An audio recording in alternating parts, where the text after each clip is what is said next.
kill a modern submarine with an underwater A-bomb? In theory, yes.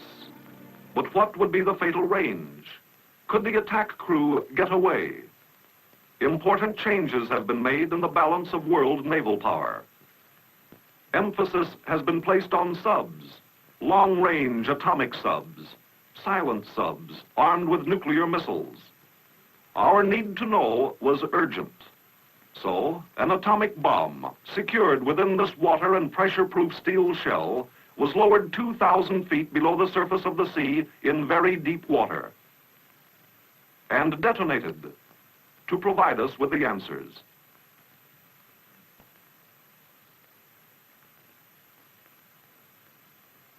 This was Operation WigWam. D-Day, the 14th of May, 1955. H-hour. Officially, 12:59 and 59.884. Let's say 1,300 hours Pacific Daylight Time. Our location, 28 degrees, 44 minutes north, and 126 degrees, 16 minutes west. Approximately 500 miles west-southwest of San Diego. We are reviewing the shot from the command ship, the USS Mount McKinley. We are 10,000 yards from surface zero. Operation WigWam was conducted by Joint Task Force 7 under the direction of the Chief of Naval Operations, acting as executive agent for the Joint Chiefs of Staff and the Atomic Energy Commission.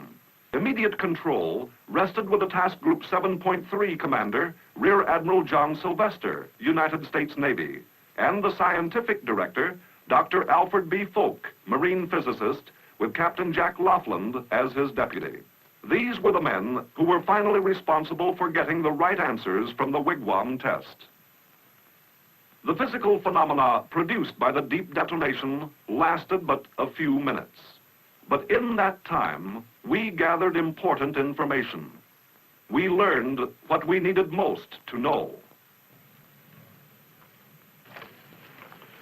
The successful outcome of Operation WigWam wouldn't have been possible except for the early foresight of those responsible for the preliminary planning that began almost 5 years before the final experiment.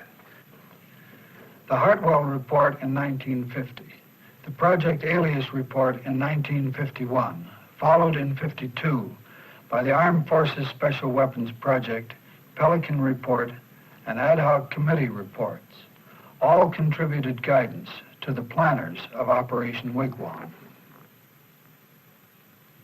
The consensus of these reports was, in essence, first, that a requirement existed for a nuclear anti-submarine weapon at the earliest possible date, and second, that the prevailing uncertainties as to the lethal range of such a weapon against submarines and surface vessels were too great to permit an adequate evaluation of its effectiveness or of methods of its tactical use. The basic purpose of WigWam was, therefore, to resolve these uncertainties so as to aid in the use and future development of nuclear undersea weapons.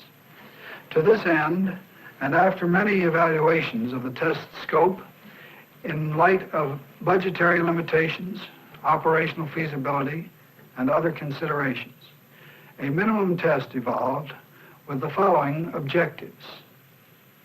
We were to determine and evaluate the response of 3 targets, submerged to the same depth, but at various ranges, to obtain information from which a prediction could be made of the maximum range at which lethal hull-splitting damage to a typical submerged target submarine could be assured.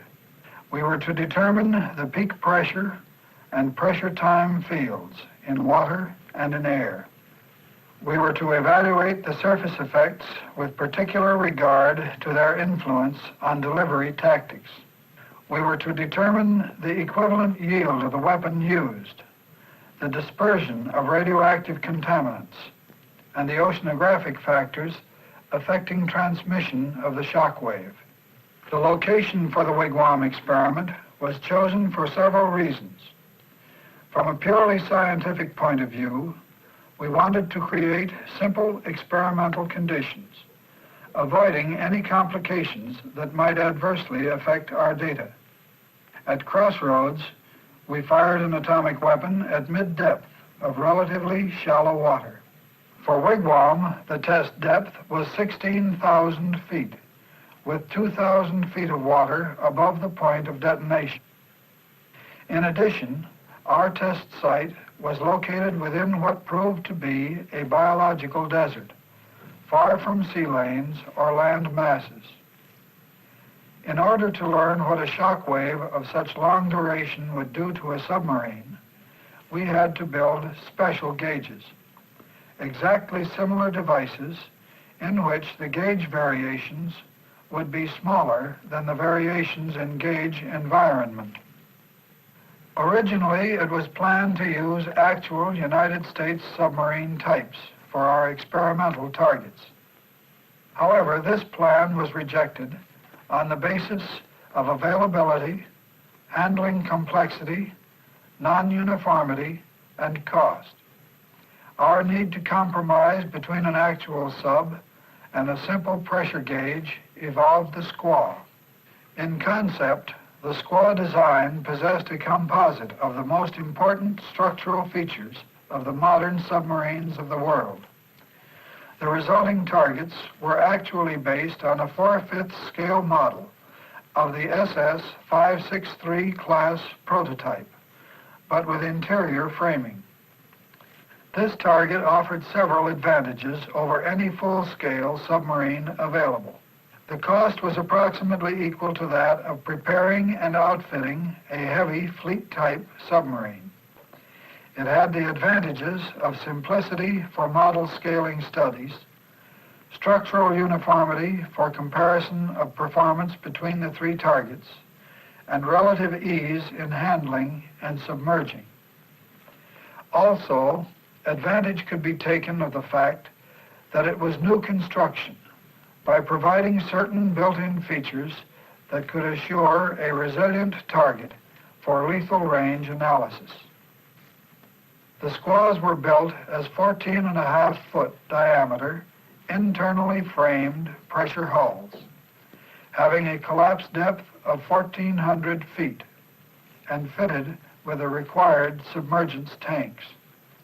All material in the pressure hull was 1-inch high-tensile steel, carefully heated and rolled for this job. All steel for the targets was divided to provide matching plates for the three targets. In this manner, it was hoped that the finished submarines would be as nearly identical as good shipbuilding practice could achieve. The Long Beach Naval Shipyard did an extremely fine job in the construction.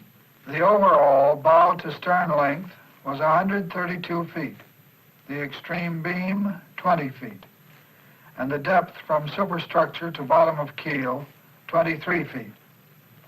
The final displacement of each target in surface condition was 425 tons. The final design limitations were imposed by the total weight that could be conveniently handled in a salvage operation. Control of the unmanned submarine targets was maintained through a manifold on the parent YFNB barges by feeding compressed air through 5 1 1/4 inch submarine-type salvage hoses. Each of the 5 hoses was connected in turn to twin sets of ballast tanks, port and starboard, aboard the squaw. A carefully planned series of tests was conducted to cover all phases of the final operation. Scale model tests of structural strength were held at Ganave Gulf, Haiti, by the Underwater Explosion Research Division of the Norfolk Naval Shipyard, and the David Taylor Model Basin from 1952 through late spring of 1954. The test data resulted in additional strengthening of the crown of the squaw hulls above the ballast tank. Other tests were conducted to study the effectiveness of cable bundling schemes and handling and towing methods. The squaws were supported by 4 2.5-inch die-lock chain connected through hawse pipes on the pontoons and around the squaws in special hawse channels. 8 80-ton submarine salvage pontoons supported each squaw. In addition to the 5 salvage hoses and heavy support chains, there were instrumentation cables connecting each squaw to its instrumentation barge. Tests were conducted with the hose and cable bundles to determine proper design to prevent tangling, to ensure airtight fittings, and to achieve a neutral buoyancy for the bundles. In January of 1955, the results of the experimental scale tests and theoretical investigations were presented by the participating agencies at a WigWam planning conference held at the U.S. Navy Electronics Laboratory in San Diego. 2 major uncertainties still existed. First, the actual relationship between peak overpressure and range. And second, the overpressure required to rupture the pressure hull.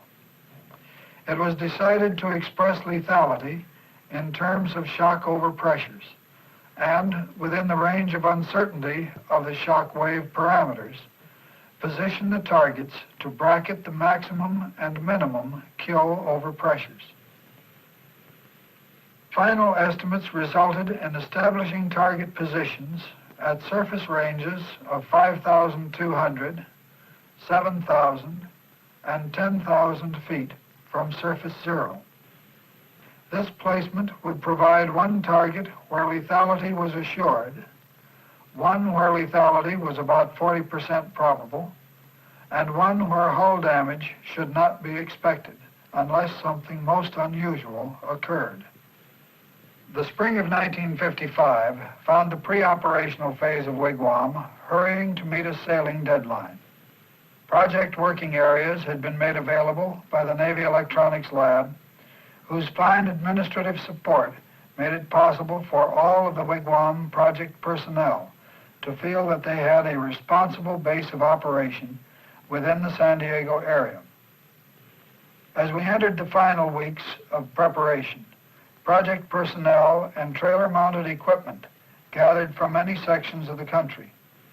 Vans were fitted out by the Naval Ordnance Laboratory, the David Taylor Model Basin, and the Naval Research Lab, and driven across the country from their bases in the Washington, D.C. area.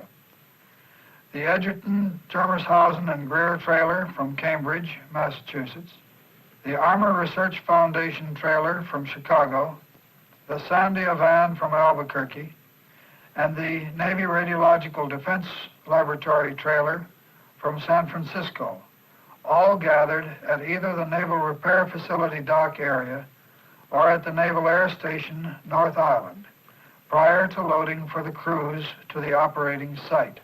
One of the major reasons for the decision to use the large YFNBs as floating laboratories was to allow the trailer-mounted vans and project shacks containing recording equipment to be put aboard as completely integrated working units. It was essential that the full electronic story of event happenings be recorded on the surface in case we lost the squaws as a result of the detonation. So many gauges installed in the engine and battery compartments inside the squaws sent their signals through the cable bundles to the recording instruments aboard the YFNBs. Since the YFNBs would be stationed in the array relatively close to surface zero, it was decided to evacuate all personnel prior to H hour and recover the recorded data as soon as possible after the event. In addition to the instrumentation located within the squaws, a variety of gauges were installed at intervals on and from the various units of the array. On YFNBs and in M-boats, strings of gauges were prepared to go over the side several hours before the event. Full photographic coverage of the surface effects was provided by batteries of manned and unmanned cameras located on the command and support vessels, on the 3 YFNBs, in 3 specially modified C-54 aircraft, and inside the squaws themselves. Some of the projects required permanently manned stations during the test, so their recording positions were stationed aboard the various task group ships. Early in May, and several days before D-Day, the first elements of the task group left port for the rendezvous area. A few days later, the faster ships left San Diego. Task Group 7.3 represented an interesting composite group of naval vessels, all having an essential part in the overall operation. The command ship, the USS Mount McKinley, and the weapons ship, the USS Curtis, were both veterans of other atomic tests. In addition, the WigWam support family included the aircraft carrier USS Wright, with her complement of AD-5Ns and Marine helicopters to provide search and taxi service.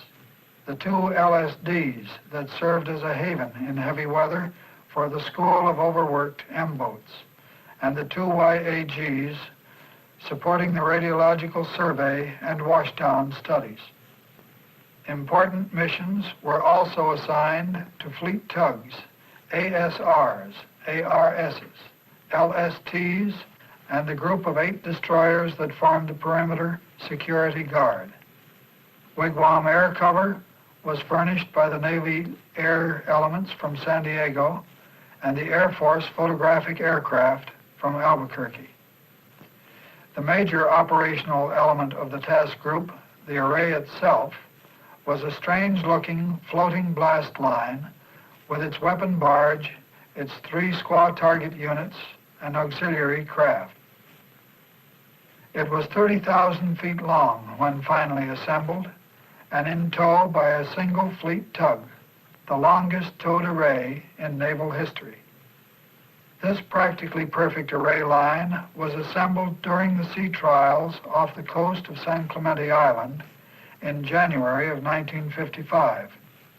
We enjoyed nearly ideal weather conditions. However, in May, the story was different. The weather was far from ideal. In fact, it exceeded our most pessimistic expectations. At the identical stage of the actual operation, D-2, the final array looked like this. The wind increased to 15 knots, and the sea began to pile up. Weather already caused a 3-day postponement in our test schedule.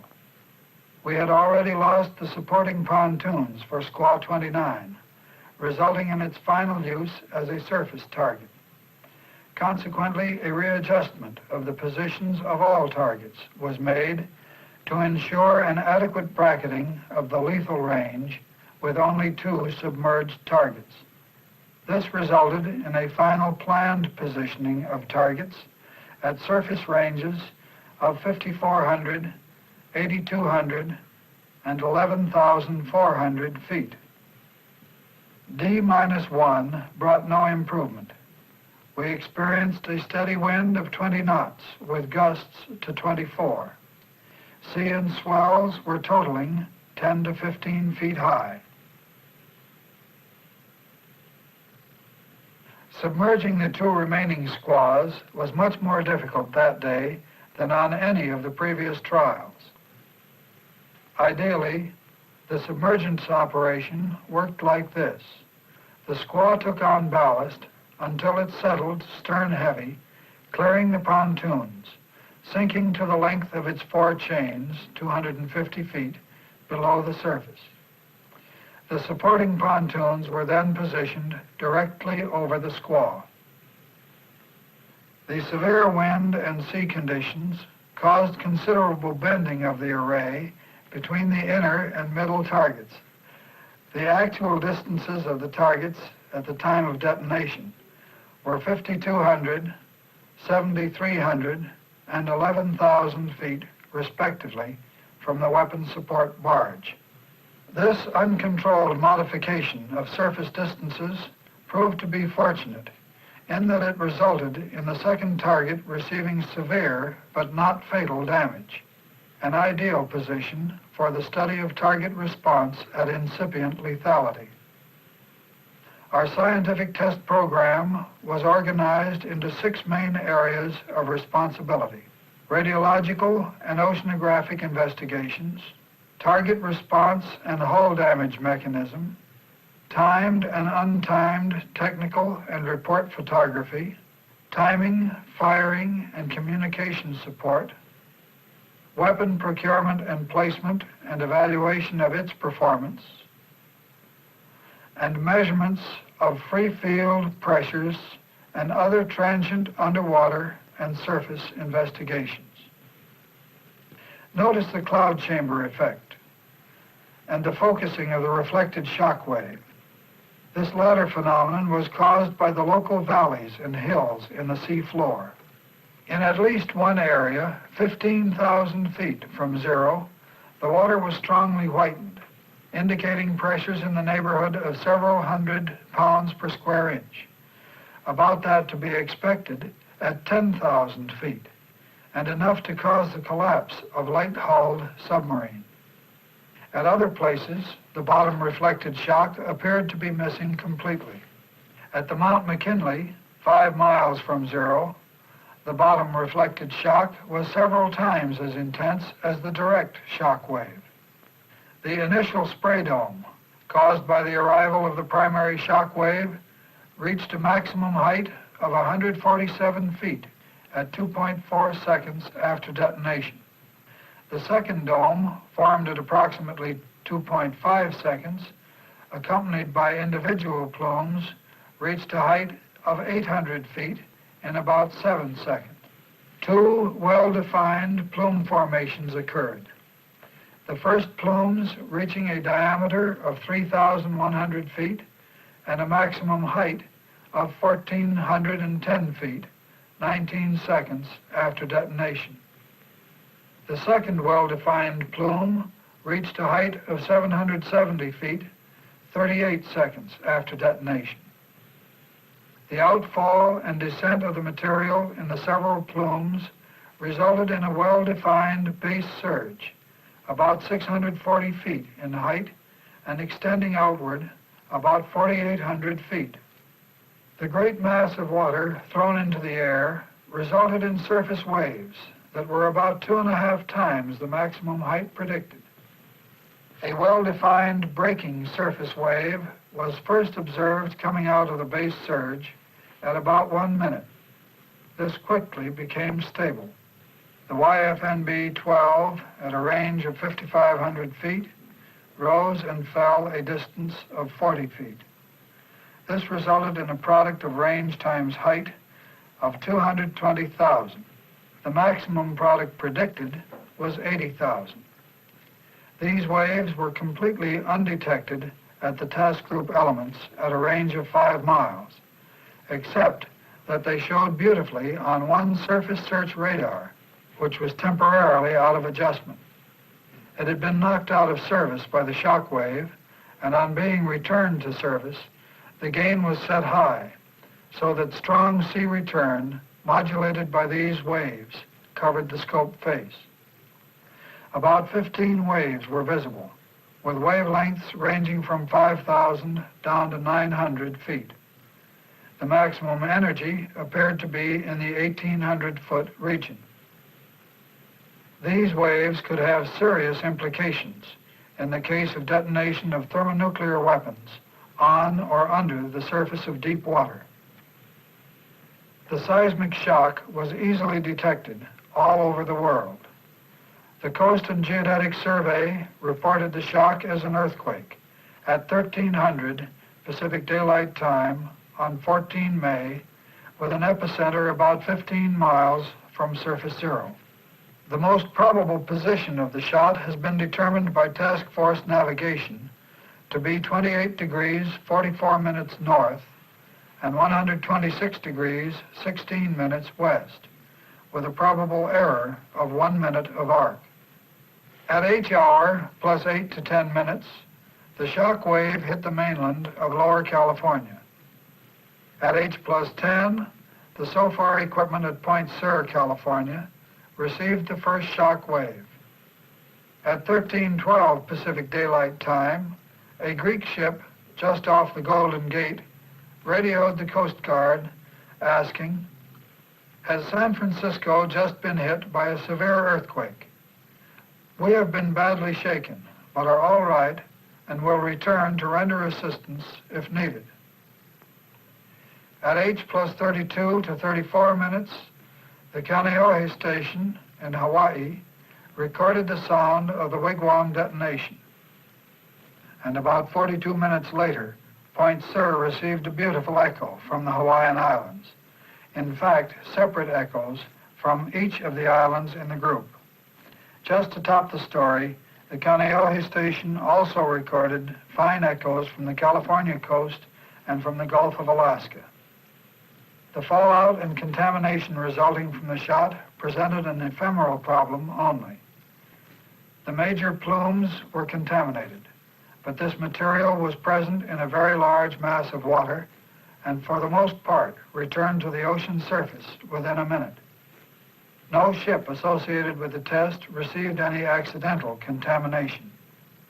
The converted Liberty ships, the YAG-39 and the YAG-40, transited the radioactive area.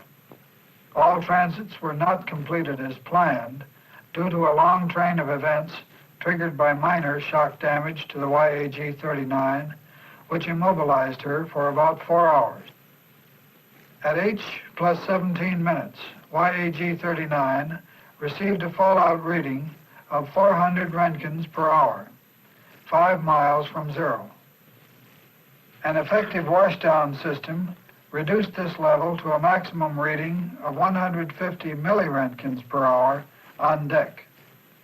The former amount of fallout could have produced casualties if the ship had remained immobilized or if the personnel had lacked the protection of a shielded control room. The radiological condition of the surface water in the first 13 minutes is not known by direct measurement. However, some of the dosimeters placed aboard the weapon barge were recovered. 4 of these gave good readings and were closely grouped around 3,600 Roentgens. Not one dead or stunned fish or mammal was observed from any task group ship, boat, or aircraft.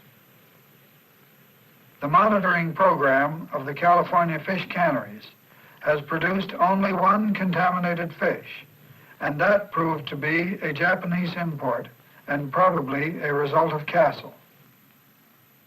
This industry took the attitude that if Scripps Institution of Oceanography had determined the place for the test, there was no need to worry.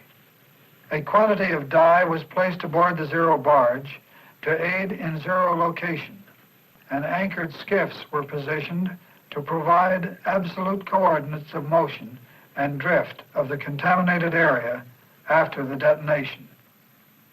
The total contamination of the surface water appeared to represent about 1/3 of the explosion debris. Contaminated water was found at depth and followed for several days. This radioactive material appeared to be in thin layers, concentrating at a depth corresponding to the average density of the entire water column from the explosion depth to the surface.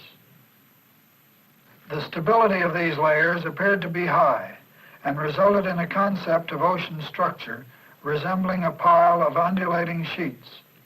The water of the mixed column subsiding to its equilibrium depth and then spreading out between the appropriate layers of stable water.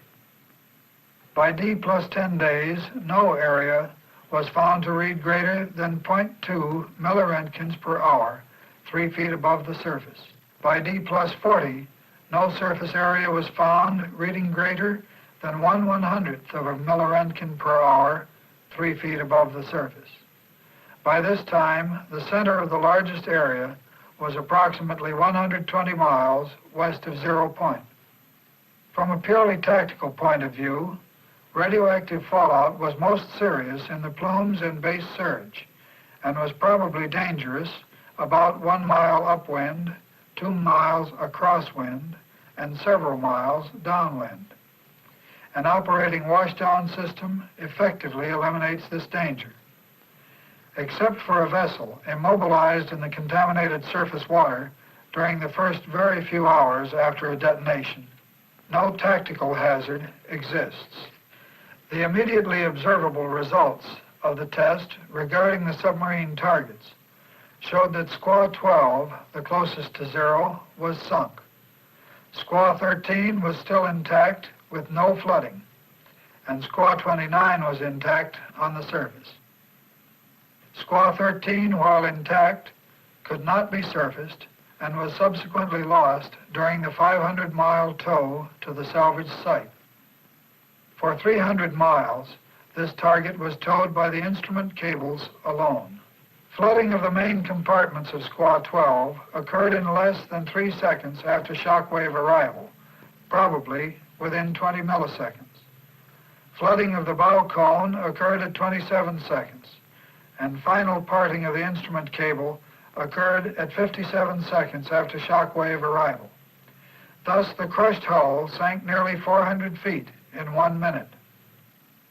In the case of the damaged but unruptured target, hull plating and stiffeners suffered compressive set strains of several thousand microinches per inch. Although the free field measurements would indicate pressures somewhat larger, the measurements made in the ballast tanks of this target indicated a maximum total pressure just equal to the designed collapse pressure of the hull.